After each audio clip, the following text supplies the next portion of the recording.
Spock? Does anyone know where Spock is? Or... I'll tell you where he is. Well, he opted not to work on Star Trek Generations. He said that he wasn't happy with the amount of dialogue his character got in the script. But he was set to direct the whole picture. Well, they couldn't reach an agreement. Wow. Sir, a Klingon bird of prey is decloaking off to port bow. I'll put a hold on that order, small fry.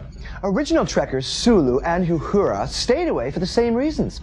Plus, they had a few irreconcilable differences with a certain retired captain. Is that true? You disgust me.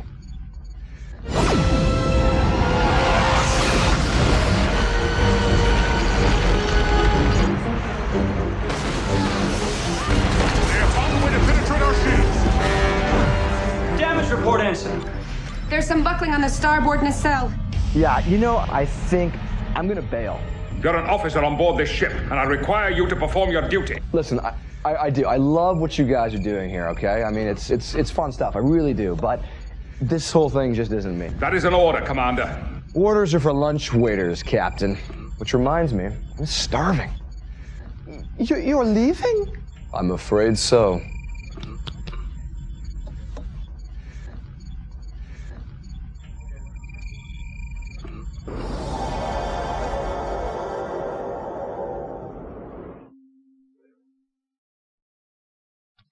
Wow, what a beautiful rainbow of Trekkers. It felt like I was taking a roller coaster ride through a space museum. And did you see that helpful female commander who gave up the insider information? I think her name was Corporal Gorgeous.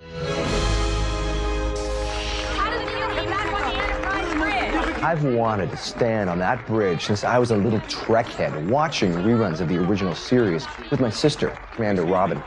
I used to perform my Captain Kirk impression for her, because Kirk was always so easy to do. Take us out. Fast forward to 1987. I believe I was in a pair of black and white checkered vans, riding around on my Powell Peralta skateboard and listening to Cyndi Lauper in my overpriced Oakleys with the orange lenses. Star Trek's new series, The Next Generation, brought the Enterprise back to our TV screens with Shakespearean actor Patrick Stewart at the helm and a well-groomed android riding shotgun. This show was hot and became a universal phenomenon that had 40% of America tuning in for the series finale in 1994. Picard and his crew were part of Paramount's master plan to take over the big screen from Kirk and his cronies and start a new series of blockbuster films.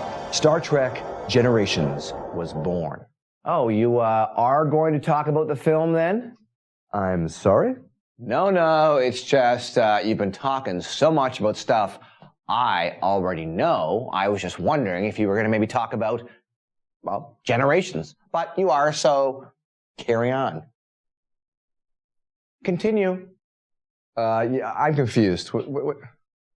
I can't do this with you here. Oh, come on, don't be a baby.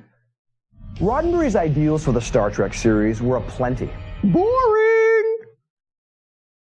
He was so taken by the horrors of the Vietnam War that he created The Prime Directive, a concept that says the Enterprise can't interfere with the normal course of development of any civilization they might encounter. I'm setting my alarm clock. Wake me when my bus arrives. Help me on this one, can you, produce? Is this a joke or something? Like what? No, this is no joke. This is a member of the Federation Universe with a 20-year fan club affiliation. I got it. You're a Trekkie. Trekker. Trekkies stand. Trekkers move. In 1997, Roger Nygard released a documentary called Trekkies, which introduced me to a world I never knew existed. Now, don't get me wrong, I'll catch an episode of Star Trek Enterprise from time to time, but I'm far from being a true Trekkie. Trekker. Trekkies stand. Now, some of these guys take things to a different level. Not all of them, just a select few. Yeah. I mean, paying $40 for a glass of water sipped by a cast member with a virus at a Trek convention? Pass. Or the dentist in Florida, whose Starbase Dental is an office completely designed around a Star Trek motif. Sign me up for a drilling. There is a huge, diverse Trekkie fan base out there. Now, stargazing celebs include Robin Williams, Whoopi Goldberg, General Colin Powell, and brainiac physicist Stephen Hawking, just to name a few. Despite the stereotype Trekkies, the average Trek-following audience is made up of high-income, college-educated viewers who watch Star Trek as a family. Now, something tells me these aren't the same people who ran home to catch a Carrot Top comedy special in 1994. Humor! I love it! Here are your headlines.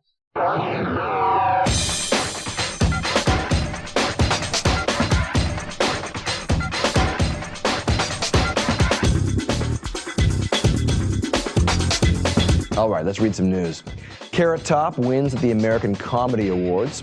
Space action includes the landing of Discovery 18 and the launch of the STS-62. 2 years after opening, the Star Trek exhibit at the Smithsonian Institutional Air and Space Museum in Washington becomes the most heavily attended exhibit ever. Oh, really? Then came the movie. Roger Ebert said the film is so concerned with in-jokes and updates for Trekkers that it can barely tear itself away long enough to tell a story. Tom Coates says Generations feels like 3 lackluster episodes of the TV series mashed together with one of the earlier Star Trek movies. Rob Salem said it looks better than any Star Trek you've seen before. Roddenberry had loads of optimistic ideas for the future. It's like, although evil may lurk behind roaming star clusters, on the Enterprise, people of different races, cultures, and planets work together to create harmony. It's an intergalactic utopia. Roger Ebert said that Star Trek always considers at least one big important human question, and this time, with Generations, it has to do with the choice between happiness and reality. Would you choose the life you've got, or a made-up wonderland? I must have jumped that 50 times. Scared the hell out of me each time. Except this time. Because it isn't real.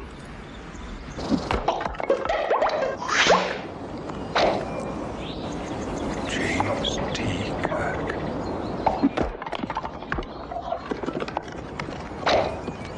Beautiful day.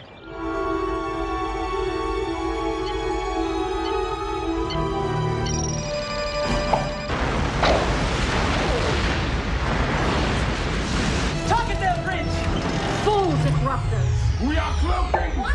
Our shields are down!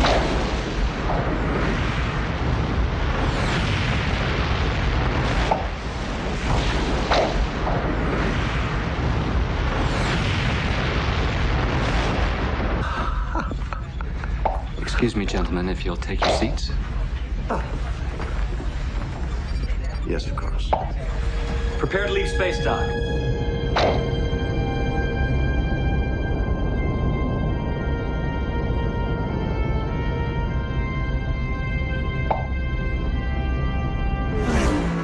The buzz around Generations was all about Shatner. He took false credit for the Generations storyline months before the film started shooting. He left enough of an impression on his former castmates that they refused to board the ship if he was at the helm. Now, he was expected to be the big scene stealer, but only delivered his patented broken English for a few minutes of screen time, and was a subject of what would become one of the worst kept secrets in the history of sci-fi pictures. Now, more about Kirk's saucy secrets after the movie. Star Trek Generations on MPix.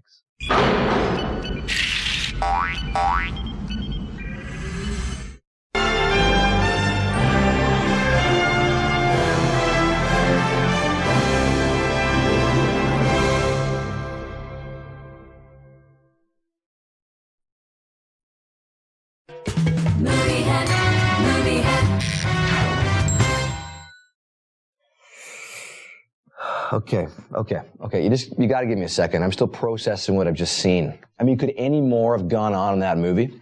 1 minute, I'm having roast beef and Yorkshire pudding at Picard's pretend family Christmas. I'm at sea with Worf and Geordi in a 16th century pirate getup, or I don't know. The entire time, Kirk keeps dying and redying and redying and redying and redying. I mean, Kirk, please, just hurry up and die already. Take it back! I don't know, it just seemed like right when I was starting to enjoy a section of Generations, I'd be whisked away to the Nexus, or Klingons would attack and Soren would try to get his grubby hands on that slippery remote control. I say make with the data.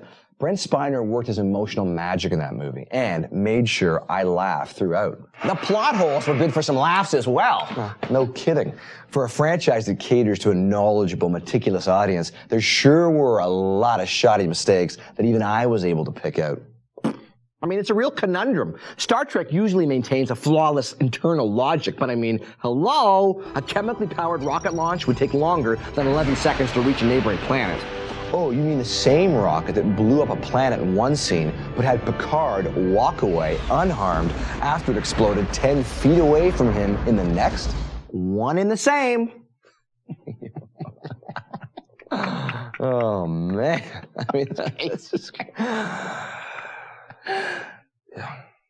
Well, I mean, come on. The clear winner was the misuse of time travel. If the Nexus could be used to go back in time to wherever you want or whenever you want, why not go back further in time before any of this nasty stuff happened? You could arrest Soren at his breakfast table, the Enterprise would be in tip-top shape, and Kirk would have lived to see another sequel. I guess the meat of it is that Shatner was ready to let Captain Kirk die. Twice, but die nonetheless. It's no secret that he considered Star Trek a great gig, but not much beyond that. Remember when he guest starred on SNL in '86 and dissed a group of Vulcaneered Trekkers in a Trek convention skit, telling them to get a life? Like it was yesterday. The worst kept secret in Hollywood was Kirk kicking the bucket. A site called Starnet Pants Down had the plot outline circulating months before shooting had even started.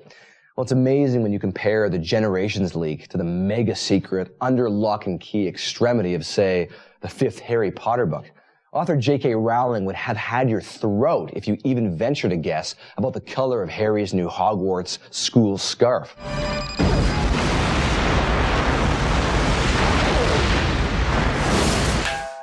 Kirk's death was a problem in post-production as well. A Paramount test audience wasn't satisfied with their first captain being shot in the back in the original version. So Shatner was called back to set to try and spiff up his last moment in Star Trek history.